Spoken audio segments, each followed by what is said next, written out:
Hey everybody, welcome to another episode of On the Paint Table. This is my weekly show where you see what I got done and what I'm working on and what is coming up. So, this week I got a big table project finished early in the week, and I actually made a painting video about it. If you want to check out how I painted what I painted, getting the Warzone Warzone Nachmund Battlezone Fronteris, I think is the full title of the box.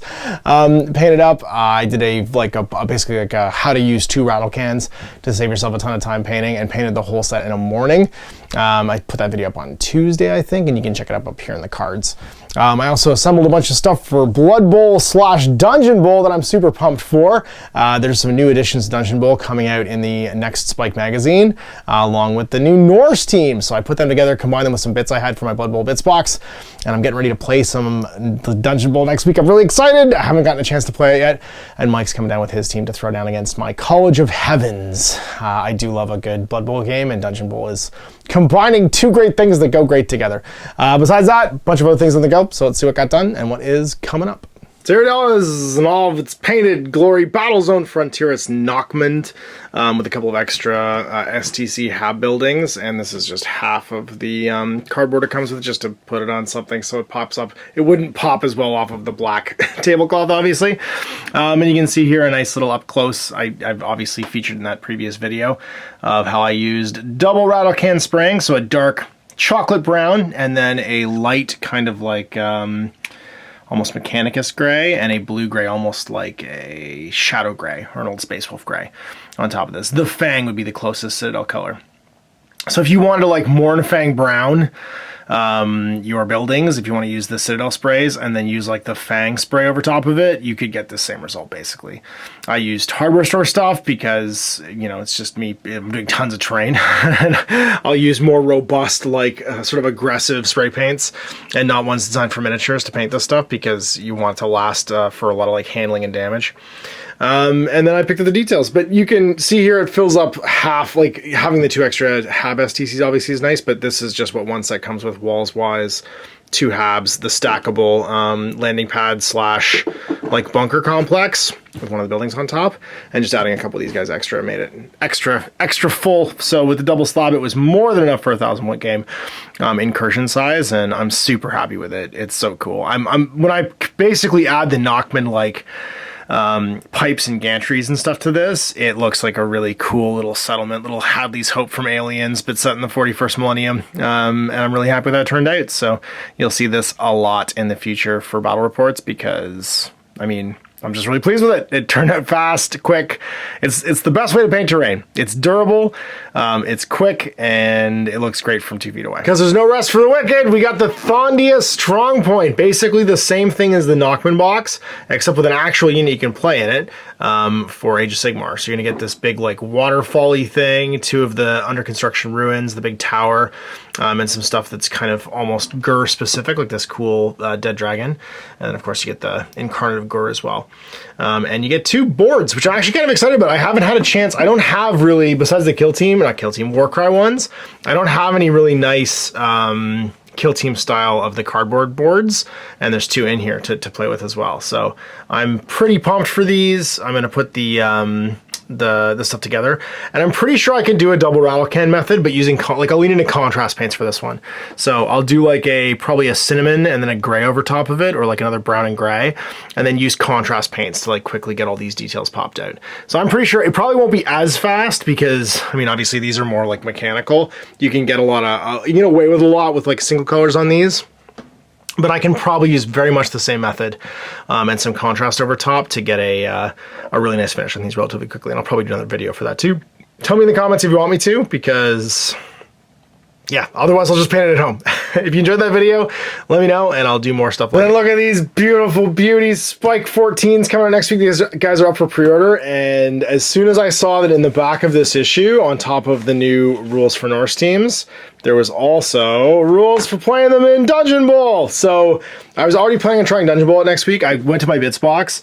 The Dungeonbowl Heavens team, which these guys get added to, are like they're added to the roster, was basically all like skinks and Imperial Nobility. So sorry, Lizardmen and Imperial Nobility, and you get the basic Norse linemen now.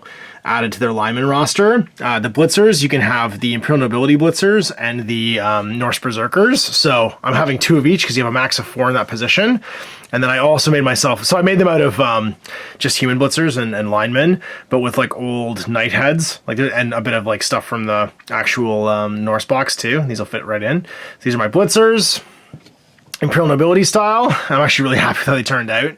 So I kind of themed them. They still have like the Norse theme. Maybe they'll be Mindenheimers. That'd be a Mindenheim Marauder kind of thing. And then my thrower, an old Mordheim head, and more of the Norse bits on there too, because you can have a thrower from the Imperial Nobility team.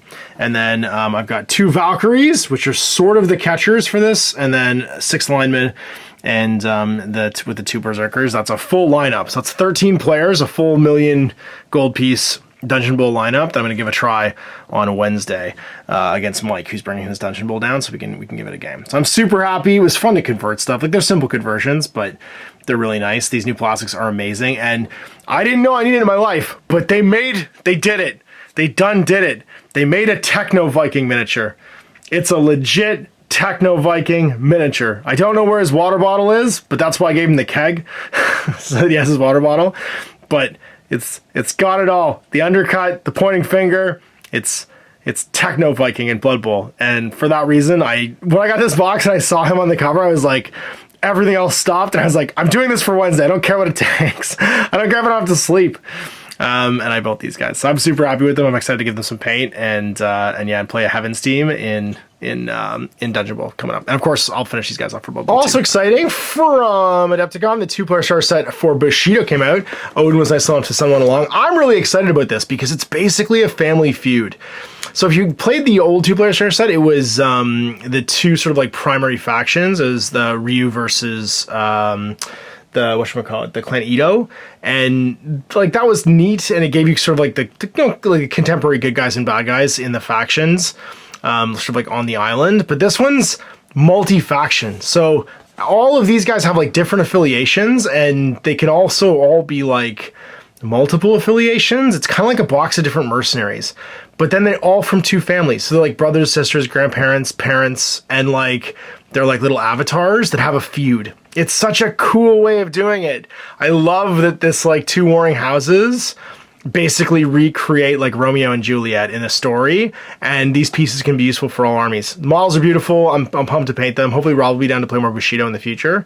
We can get a game in soon. And then finally, last but not least, I have to give a massive shout out to Jimmy Gander, who has made a dream come true. You guys might have seen that for a couple different games I've been painting old Tyranids. Well, he had a bunch of stuff in his closet. Oh my god, that he hadn't painted, and he bought obviously a very long time ago, but with 12 Gene Stealers painted and 4 Tyranid Warriors, I now have a legit 2nd edition Tyranid army, and they are, my god, one of the most fun 2nd edition armies because they changed the whole game.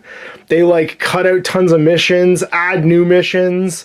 The models are insane. Literally, I think the only thing that I won't be able to field is a Screamer Killer, a Carnifex, and I need a couple more Harbor Guns. There's only 2 here. I think you need 6 for a basic brood, and some gargoyles, and that's it. And I have everything else. I can do an 8-man Termagant like swarm with Webbers and Flesh Borers and stuff. I've got tons of Tyranid Warriors. There are a couple Zoanthropes. They were just loose, so I didn't put them in here. And a Lictor and a Hive Tyrant. So I am pumped about this, man. I can do like a full at least 1,500 points of Tyranids now, and that gives me a second like really cool 2nd edition army to come back to. So when we finish the 3rd edition thing, I'm going to circle back to 2nd. This will be my army for a bit. Chris is going to do some like Xenos Huntering stuff, I think, and this will be the next project. So man, huge thanks to Jimmy. This is such a cool like just relic. Like, look at the boxes, look at how cool they are. And you guys really enjoyed the 2nd edition stuff, so this gives me another project to work on now that the Flush Terrors thing is winding into 3rd, for when we come back and play some more 2nd edition games. And so there you go, lots of terrain painted. I'm excited to play some games on that next week, and I got my project for Dungeonbowl to play Mike with my Lore of Heavens, or College of Heavens team, which will also be, of course, my Norska team for Blood Bowl itself. So big thanks for watching. We'll see you for more on the paint table next week to see what I get done. Until next time, Ash. Happy gaming. Hey there, I hope you enjoyed that video. There are tons of other games already recorded for you to watch. Click over to my channel page if you haven't already, and have a look through the dozens of playlists full of videos. I guarantee you'll discover a game you haven't seen played before. I put out new videos 7 days a week, and every day is themed to a different genre as I continue to explore the wider world of gaming. Of course, none of that's possible without you, the viewer, so click a like and subscribe if you'd like to stay on top of what's happening here daily. My 2 kids and I are massively grateful to be able to have the flexibility of this job so I can always maximize my time with them. If you want to support me continuing to put out this content, it's only possible because of my amazing backers on Patreon who support the studio, equipment, and model cost, as well as being how I make the bulk of my living. You can also help out by buying a t-shirt through Spreadshirt, a measuring gauge or widget from Death Ray Designs, or buying one of my games and supplements like Last Days, Gamma Wolves, and Blaster. As a way of showing my appreciation, patrons get early access to new games and supplements that I write throughout the course of the year. Huge thanks for watching, it really does help out, and happy gaming.